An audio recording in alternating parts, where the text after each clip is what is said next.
Richard isn't your best friend from college, Truman. He's your son. I said it calmly, clearly, across the dinner table where the three of us sat with plates of pasta that no one was eating anymore. My husband Truman's fork clattered onto his plate. His face went white. Richard, sitting to my left, froze completely. His eyes went wide. His mouth opened, but no sound came out. "Carol," Truman started, his voice strangled. "What are you—" "He's 23 years old," I continued, my voice steady even though my hands were shaking in my lap. "You're 45! You were 22 when he was born.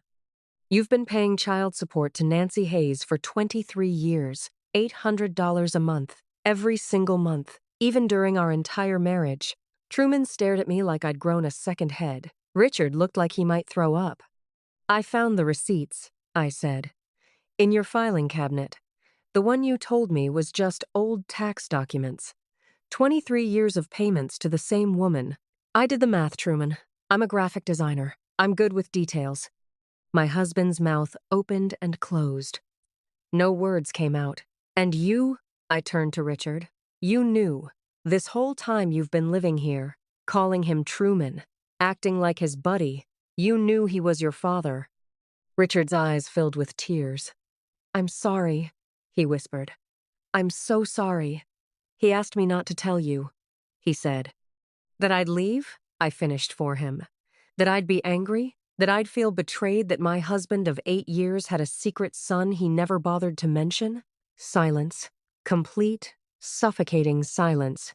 "Well," I said, standing up from the table, "you were right about one thing. I am angry. I am betrayed.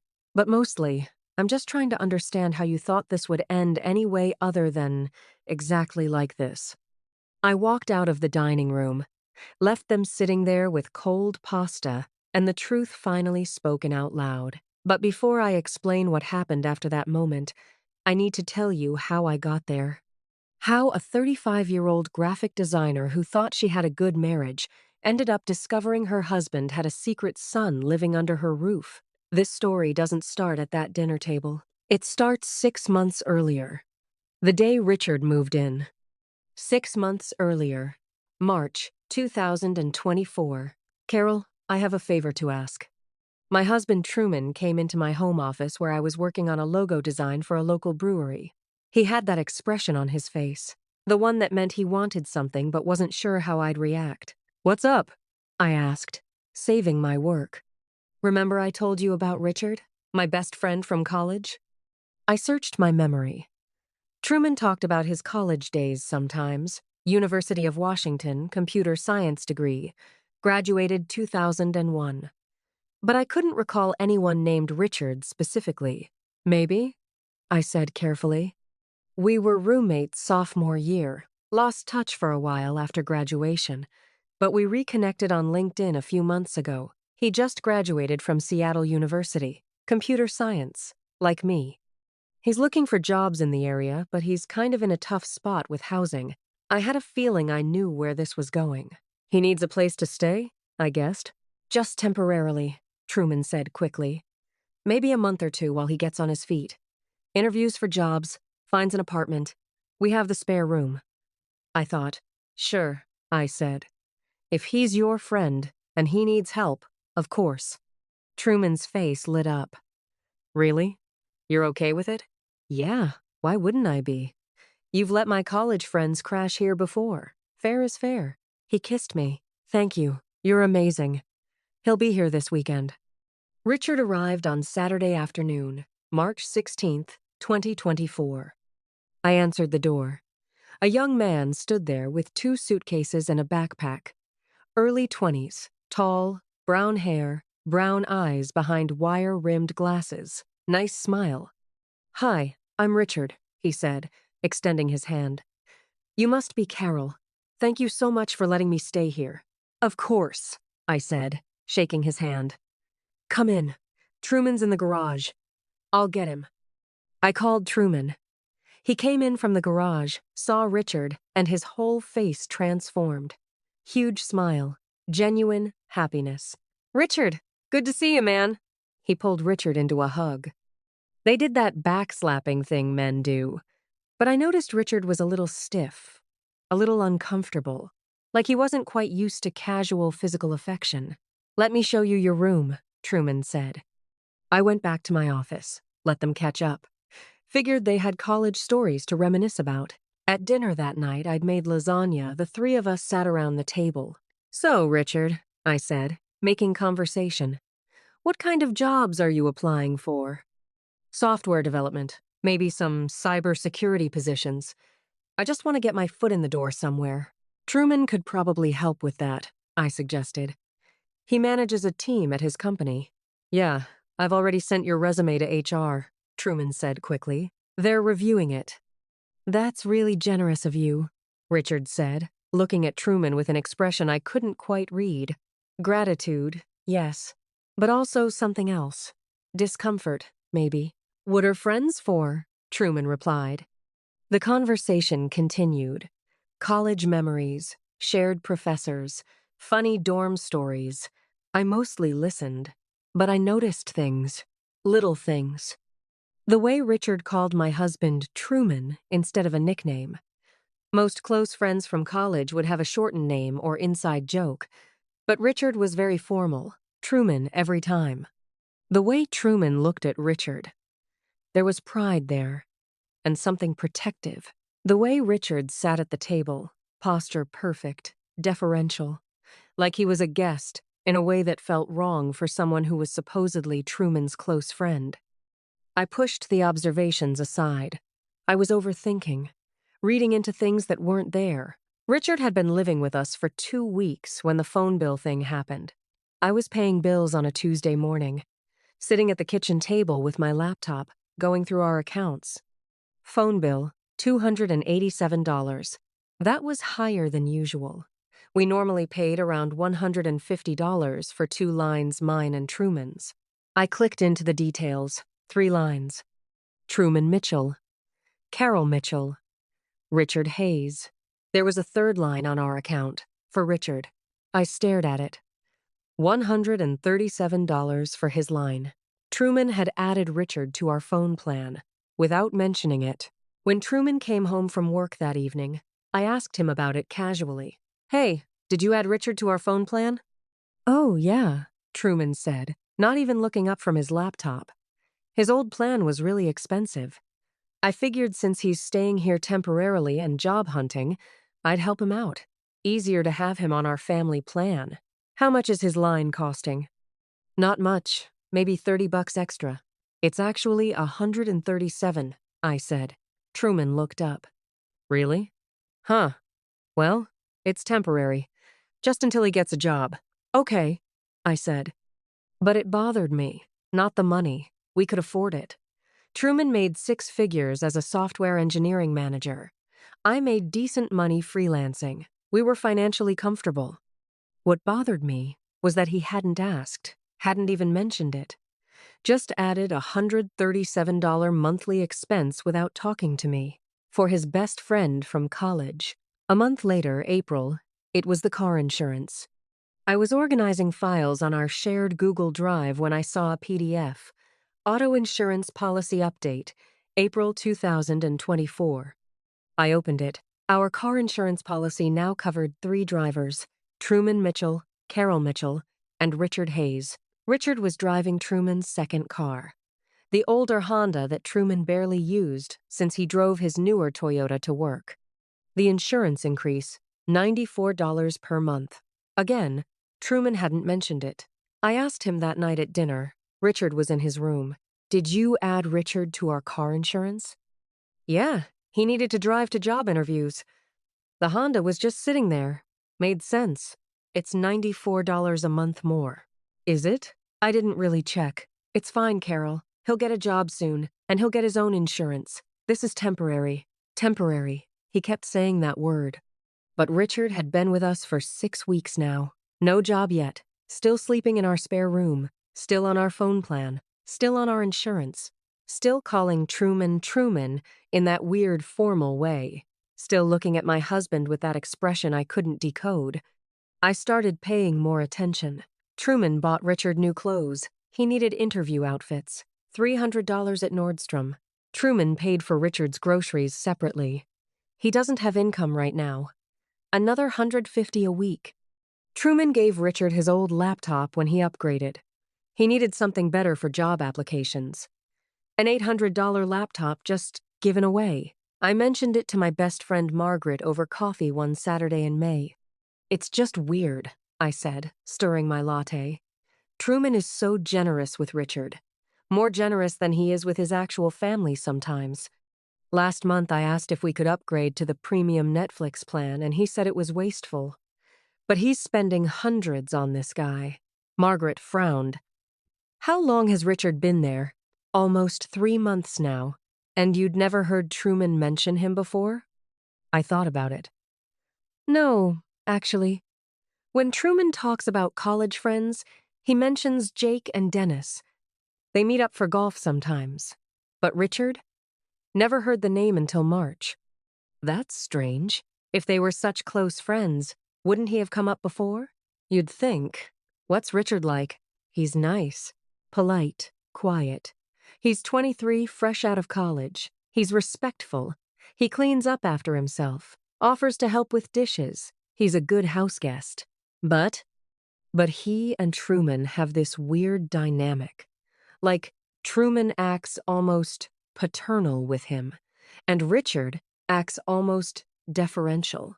It's not how friends act, even friends with an age gap. Margaret leaned forward. Carol, I'm going to say something, and I want you to actually consider it instead of dismissing it. Okay. Is there any chance Truman and Richard are more than friends? I blinked. You think they're having an affair? I'm saying Truman is paying for everything for this guy. Phone, insurance, clothes, food. He's living in your house. Truman's protective of him. Maybe there's something going on. I shook my head. No. Trust me. No. Truman is. He's straight. Very straight. And Richard acts uncomfortable around Truman sometimes, like he's walking on eggshells. And that's not how you act with a secret boyfriend. Then what explains the behavior? I don't know. But I'm going to find out. The next day, Sunday, Truman went golfing with his actual college friends, Jake and Dennis. I stayed home. Richard was in his room. I went into Truman's home office. I'm not proud of this. I'm not the kind of person who snoops. But 3 months of weird behavior, unexplained expenses, and a house guest who didn't make sense had pushed me past caring about privacy. I opened Truman's filing cabinet, the one he kept locked, but I knew the key was in his desk drawer.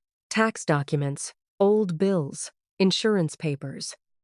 And then, in a folder labeled Personal, 2001 to 2024, I found them. Receipts, dozens of receipts, check stubs from Truman's bank account, all made out to the same person, Nancy Hayes. $800 every month for 23 years. I pulled one out. The memo line said, "Support payment." My hands started shaking. I pulled out more, went through them chronologically. September 2001. $800 to Nancy Hayes. Support payment. October 2001. $800 to Nancy Hayes. Support payment. November 2001. $800 to Nancy Hayes. Support payment. Every month for 23 years. $800 times 12 months equals $9,600 per year. $9,600 times 23 years equals $220,800. Truman had paid someone named Nancy Hayes over $200,000 since 2001. Support payment. That's what child support was called. Support payment. I looked at the dates again. Started in 2001. 23 years ago, Richard was 23 years old. Truman was 45. He would have been 22 in 2001. I sat down on the floor of my husband's office, holding receipts that told a story I was only beginning to understand. Richard Hayes, Nancy Hayes, same last name. Richard was 23. The payments started 23 years ago. Truman had a son. Richard wasn't his best friend from college. Richard was his son. And Truman had been lying to me for our entire 8-year marriage. I sat there for 20 minutes, just breathing, processing. Then I heard footsteps, Richard coming downstairs. I shoved the receipts back into the folder, closed the cabinet, left Truman's office. Richard was in the kitchen getting water. "Hey, Carol," he said with that polite smile. "Truman still golfing?" "Yeah," I said. My voice sounded normal. I was amazed it sounded normal. "Should be back in an hour or so." "Cool. I'm just gonna watch some TV if that's okay." "Of course. It's your home too." He smiled. Went to the living room. I went upstairs to my bedroom, closed the door, sat on the bed. My husband had a son he'd never told me about. A son who was living in our house under the pretense of being a college friend. A son he'd been supporting financially for 23 years, including throughout our entire marriage. I needed to confirm it. Needed to be absolutely sure before I confronted anyone. I opened my laptop, searched Nancy Hayes, Seattle. Found her on Facebook. Profile was semi-public. Nancy Hayes, age 44, lives in Seattle, works as a dental hygienist. I scrolled through her photos, and there he was. Richard, in dozens of photos, with Nancy. My son Richard's graduation. So proud of my boy. Richard's 21st birthday. Nancy Hayes was Richard's mother. And if Truman had been paying her child support since 2001, Truman was Richard's father. I closed my laptop, lay back on the bed, stared at the ceiling. My husband had lied to me about who Richard was. Had Richard known? Had he been lying too? I thought about his behavior, the discomfort, the formal way he addressed Truman, the way he looked at him with that expression I couldn't read. Richard knew. He had to know. He'd been living here for 3 months, calling his own father by his first name, pretending to be a college friend. Why? Why would Truman do this? Why bring his secret son into our home and lie about who he was? Why not just tell me the truth 8 years ago when we were dating? Hey, I have a son from college. I pay child support. We're not close, but he's part of my life. I would have accepted that. It would have been fine. But lying? For 8 years? And then bringing Richard into our home under false pretenses? That wasn't fine. I heard the garage door open. Truman was home from golf. I stayed in the bedroom, needed time to think, to decide what to do with this information. Confront him immediately? Confront Richard first? Talk to a lawyer? I decided to talk to Richard first. The next day, Monday, Truman went to work. I worked from home. Richard was job hunting from the spare room. At noon, I knocked on his door. "Richard, can we talk?" "Sure," he said, opening the door. He looked nervous, like he knew. We went downstairs, sat in the living room. "I need to ask you something," I said. "And I need you to be honest with me." Richard went pale. "Okay."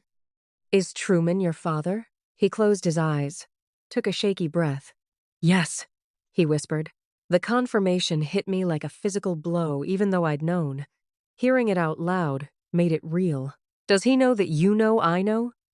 I asked. "No, he doesn't know you know anything." "How long have you known he's your father?" "My whole life. My mom never hid it from me. She told me who my dad was when I was old enough to understand." "And you've been in contact with him?" "Sort of. He's paid child support the whole time. We'd see each other maybe once or twice a year. Birthdays, sometimes holidays. But we were never close. He had his life. I had mine." "Why did you move in here?" Richard looked miserable. "I didn't want to. I told him it was a bad idea. But he insisted. He said he wanted to get to know me better. That I could stay here while looking for jobs, save money. He said you didn't know about me and he wasn't ready to tell you, so I had to pretend to be his friend. And you went along with it." "He's my dad. I wanted a relationship with him. He finally seemed like he wanted one too. So, yeah, I went along with it. But I hated lying to you. You've been so nice to me. And every day, I felt like I was deceiving you." "You were deceiving me." "I know. I'm sorry. I'm so sorry, Carol. I believed him. He looked genuinely ashamed. Does his family know? His parents? Yeah, they've always known about me. They've met me a few times over the years. So Truman's parents knew he had a son. Everyone knew. Everyone except me. His wife? I need to talk to Truman, I said. Are you going to tell him you know? Yes, tonight. I need to figure out how. Richard nodded miserably.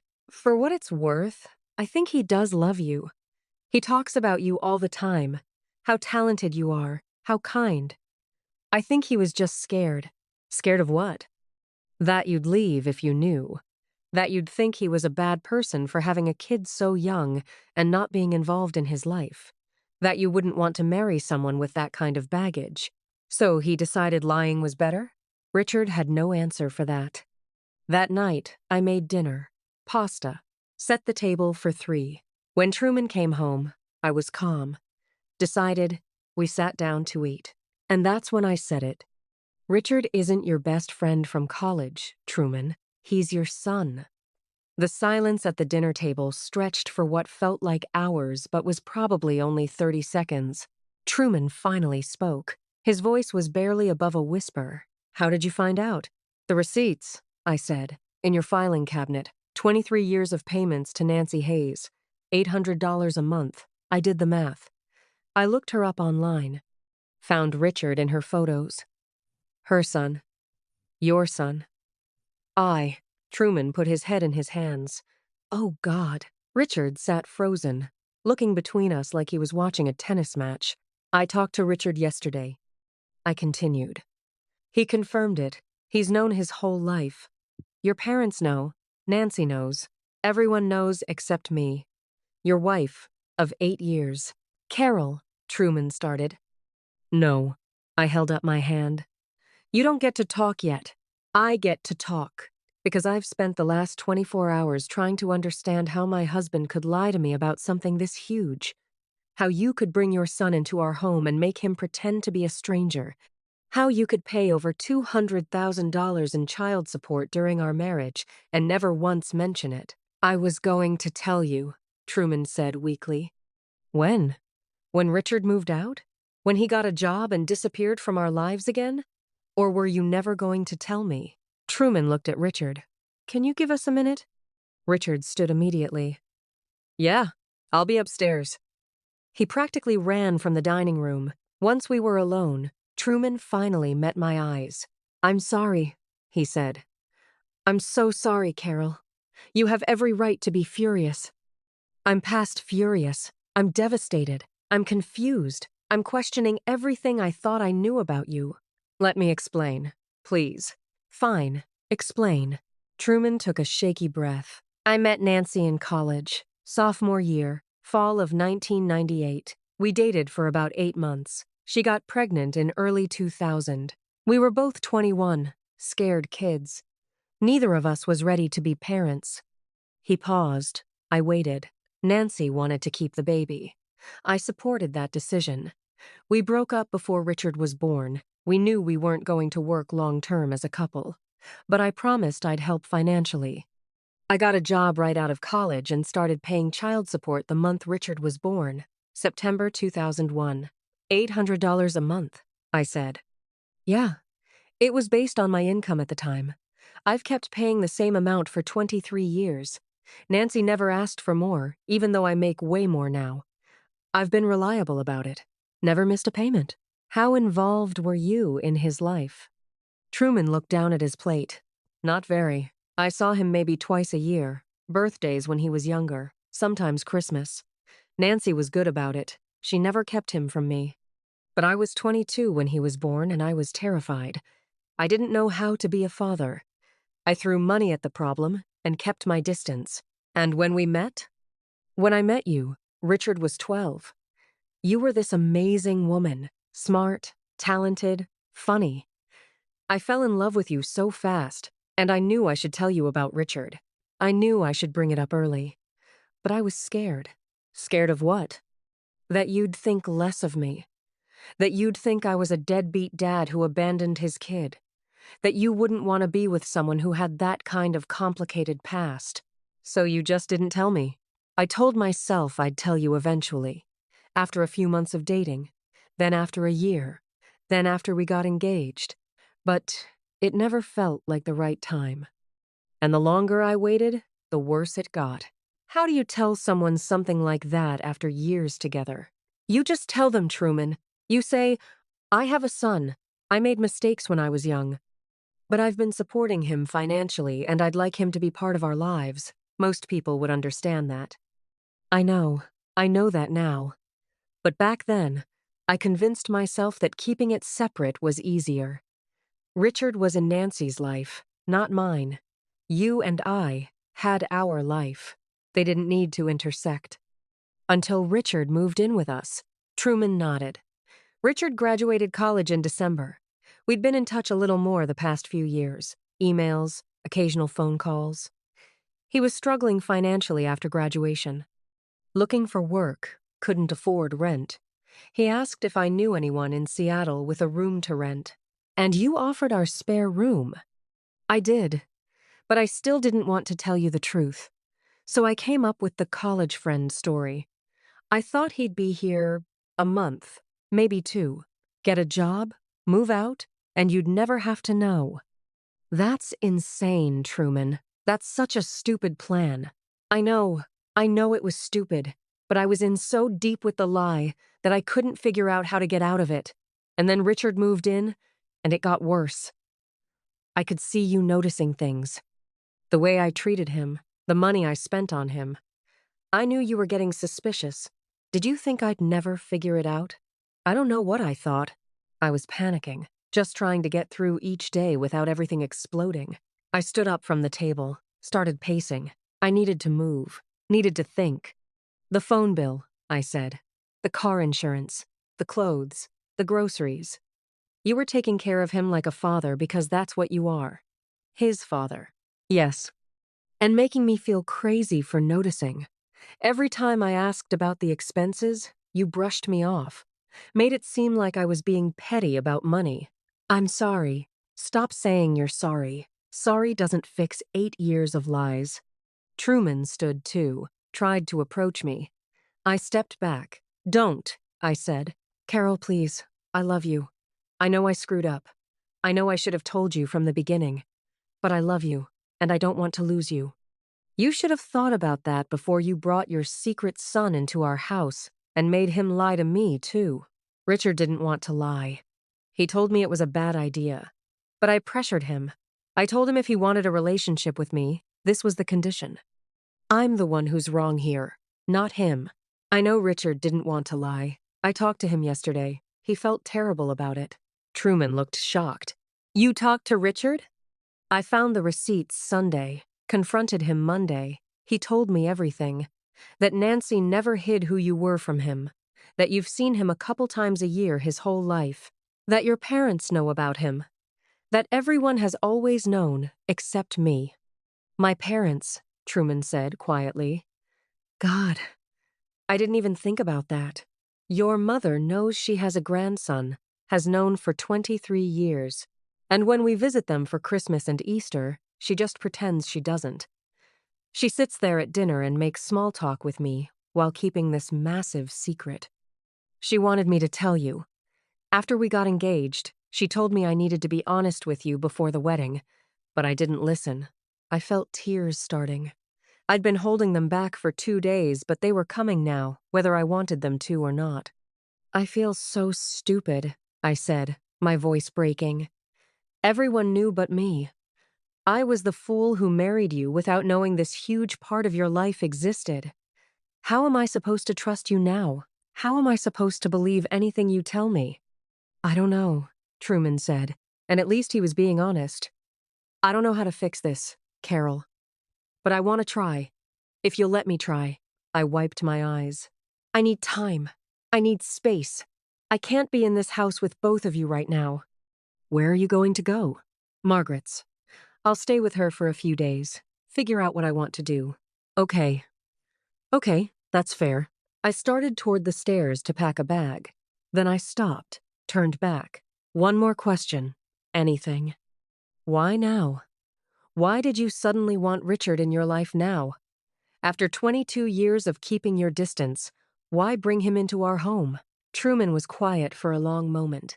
When he spoke, his voice was thick with emotion. Because I'm 45 years old and I realized I've wasted 23 years being scared.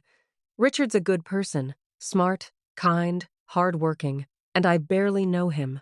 I've missed his whole life because I was too afraid to be a real father. When he graduated college, I thought maybe it wasn't too late. Maybe I could still have a relationship with my son. That's admirable, Truman. It really is. But you can't build a relationship with your son by lying to your wife. I know. I went upstairs, packed a bag with clothes for a few days, toiletries, laptop for work. Richard was in his room with the door closed. I knocked. "Come in," he said quietly. He was sitting on the bed, eyes red. He'd been crying. "I'm leaving for a few days," I said. "Staying with a friend. I need space to think." "I understand. Carol, I'm so sorry. I should have refused to lie to you. I should have told you the truth the day I moved in. You were put in an impossible position. Your father asked you to lie. I don't blame you for that. But I do think you should have more respect for yourself than to let him use you like that." "What do you mean?" "Richard, you deserve a father who's proud of you, who introduces you as his son, not his college friend. You deserve better than being someone's secret." Fresh tears rolled down his face. I just wanted him to want me in his life, even if it meant lying. My heart broke for him. This wasn't his fault. He was a kid who'd grown up with a father who sent checks but never showed up, who'd taken what little affection he could get even when it came with conditions. "You deserve better," I repeated. "From him. From everyone." I left Richard's room, went back downstairs.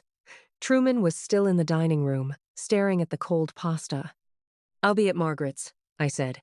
"Don't call me. I'll reach out when I'm ready to talk." "Okay." "And Truman, you need to figure out what kind of father you want to be to Richard. Because what you're doing now isn't fair to him. He deserves honesty. He deserves to be claimed publicly, not hidden away like something shameful." "You're right." I left, got in my car, drove to Margaret's apartment across town. She opened the door, took one look at my face, and pulled me inside. "What happened?" I told her everything. The receipts, the confrontation with Richard, the dinner table conversation with Truman. "Holy shit," Margaret said when I finished. "Your husband has a secret son. Had a secret son. The secret's out now. What are you going to do?" "I don't know. I love Truman. Or I love the person I thought he was. But how do I get past 8 years of lies? People make mistakes." "This isn't a mistake, Margaret. A mistake is forgetting to tell me something. This was a deliberate choice to hide a major part of his life from me every single day for 8 years." "Fair point."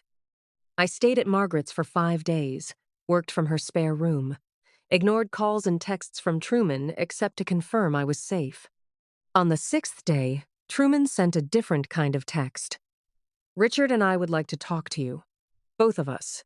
When you're ready, no pressure. Take all the time you need." I thought about it for another 2 days. Then I texted back, "Tomorrow, 6 p.m., coffee shop on Broadway."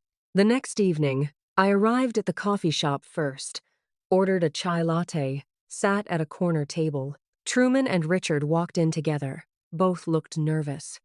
They sat down across from me. "Thank you for meeting us," Truman said. "What did you want to say?" Truman looked at Richard. Some kind of silent communication passed between them. Then, Richard spoke. "I moved out," Richard said. "I'm staying with my mom for now, until I get a job and can afford my own place." "Okay." And I told my mom about what happened, about the lie. She was really angry at my dad. They had a long conversation. I bet she was angry. Truman took over. Nancy pointed out some things I needed to hear, about what I've done to Richard over the years, keeping him at a distance, being ashamed of him, making him a secret. She was right to point that out. "I know, and I'm going to do better. Richard and I are going to therapy together, to work on our relationship." To figure out how to have an actual father-son relationship instead of this weird, distant thing we've been doing. That's good, Truman. I'm glad you're doing that. And I told my parents, Truman continued. Told them that I told you the truth. My mother wants to meet you for coffee, to apologize for keeping the secret. I don't need her apology. She was respecting your wishes. She still wants to talk to you. We sat in silence for a moment. Then Richard spoke again. Carol, I want to say something. My dad messed up. He messed up with me by not being in my life, and he messed up with you by lying. But I've watched him this past week, and I've never seen him so broken. He loves you. He knows he doesn't deserve your forgiveness, but he loves you. I know he does, I said quietly. That's what makes this so hard. If I didn't love him, I could just walk away. But I do love him. I'm just not sure love is enough. What would be enough? Truman asked. Tell me what I need to do to fix this. I don't know if you can fix it, Truman. Trust takes years to build and seconds to destroy. You destroyed 8 years of trust. So what do we do? I took a breath. I'd been thinking about this for a week straight. We try, I said. If you want to try, we try. But it's going to be on my terms. Complete honesty from now on. About everything. No more secrets, no more lies, no matter how small. Couples therapy, for as long as it takes. And you need to keep doing therapy with Richard, because that relationship needs healing too. Done. Anything. I'll do anything. And I need time. I'm not moving back home yet. I need more time to process this, to figure out if I can really get past it. I understand. And Richard, I turned to him. I want you to know that none of this changes how I feel about you. You're a good person. You were put in a terrible position, and you handled it better than a lot of people would have. When you get a job in your own place, I hope we can have a relationship. Not because your father and I are married, but because I genuinely like you. Richard's eyes filled with tears. Thank you. That means a lot. We talked for another hour, working through logistics, setting boundaries, making plans. It wasn't forgiveness, not yet, but it was a start. I'm writing this from our home, the home I share with Truman. I moved back 6 weeks ago. We're still in therapy. We go every Wednesday evening. It's hard. Some sessions I leave feeling hopeful. Some sessions I leave wanting to pack my bags again. But we're trying.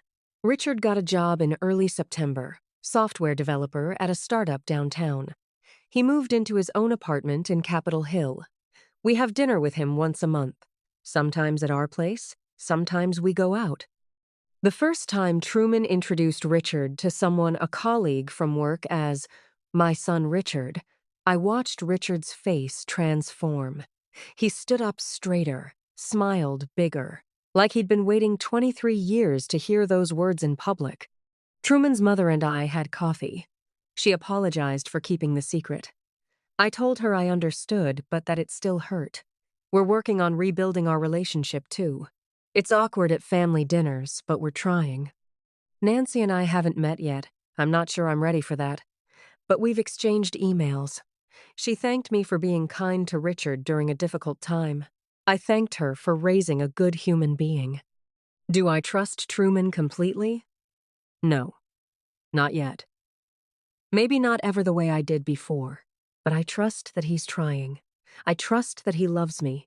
I trust that he's learning to be a better father to Richard and a better husband to me. Some days I'm angry all over again. I'll see an old photo from our wedding and remember that his parents were sitting in the front row keeping a secret. I'll do our taxes and see the child support payments deducted and remember that I didn't know they existed for years. But other days, I watch Truman and Richard text each other dumb memes. I see them make plans to watch football together.